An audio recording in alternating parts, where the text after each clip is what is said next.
కృష్ణానదిలో నీళ్ల వాటా గురించి మన ఇద్దరం కూర్చొని మాట్లాడుకొని పరిష్కరించుకుందాం అంటాడు. నేను అంటున్న రేవంత్ రెడ్డిని, అరే 42% కోసం యుద్ధం చేస్తున్నాం మేము ఇక్కడ, మాకు వాటా కావాలని శతాబ్దాలుగా యుగయుగాలుగా అంటరాని వాడు శూద్రుడు బీసీ వాడు వందల వేల ఏళ్ల నుంచి రక్త తర్పణం చేసిన బీసీ ఎస్సీ ఎస్టీలు మొదటిసారిగా ఈ గ్రామాలలో మేము సర్పంచులం కావాలి, మాకు ఈ రాజ్యంలో సంపదలో మా అణగారిన కులాలకు వాటా రావాలని మేము పోరాడుతున్నాం కదా. మా చిరంజీవి సార్తో చర్చించడానికి రేవంత్ రెడ్డి రాడా అని అడుగుతున్నా. నీకు చంద్రబాబు నాయుడు తోటి నువ్వు కూర్చొని మాట్లాడతావు, మా ఈశ్వరయ్య గారితో చిరంజీవి గారితో మా గౌడ్ సార్ తోటి నువ్వు మాట్లాడవా? నువ్వు నాతో మాట్లాడవా? సరే నాతో మాట్లాడడానికి నీకు భయం, మరి చిరంజీవి గారితో మాట్లాడు.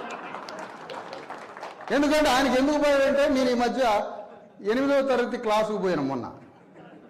ఎక్కడ? సిరికొండ, అదే ఎక్కడ జగిత్యాల గుట్టలు. ఆ 8వ తరగతి పాఠ్య పుస్తకంలో నాకు రేవంత్ రెడ్డి గారు అంటే చాలా గౌరవం. ఆయన మీద నాకున్న గౌరవం బహుశా ఎవడికి లేదు. నాకు ఎంత గౌరవం అంటే 8వ తరగతి తెలుగు పుస్తకానికి రేవంత్ రెడ్డి గారి ప్రసంగాల్ని ఒక ఉపవాచకంగా పెట్టాలని రేవంత్ రెడ్డి గారి మీద ఉన్న గౌరవంతో నేను అడుగుతా ఉన్నా. ఆ పాఠ్యాంశం పేరు, ఆ ఉపవాచకం నాన్ డీటెయిల్ పేరు ఏంటంటే, ఏ నీ అమ్మ లావుల తొండలేస్తా, ఇది దీని పేరు. అర్జెంటుగా నాకు విజయ్ కుమార్ గారు కూడా డైరెక్షన్ చేయాలి, డిఓ గారిని, ఎట్లెట్లా పెట్టాలి ఈ పాఠం, ఏ విధంగా పెట్టాలి, ఇది నీ ఎట్లా గవర్నమెంట్ ముందు ప్రపోజ్ చేయాలా. నాన్ డీటెయిల్ నీ అమ్మ లాగులో తోడలేస్తా, మాదిగోళ్ళంతా డబ్బులు కొట్టండి, మహబూబ్నగర్ మాదిగోళ్ళంతా. ఈ వీరి ఉపన్యాసాలు అన్నమాట, వీరి ప్రసంగాలు.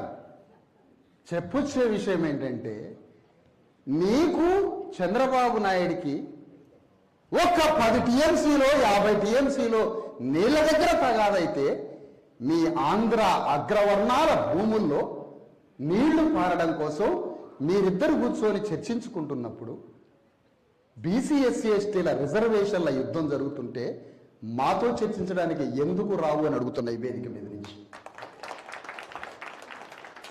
ఒక్క ప్రశ్నకైనా సమాధానం చెప్పే దమ్ము సత్తా ఉన్నదా వీళ్ళకి?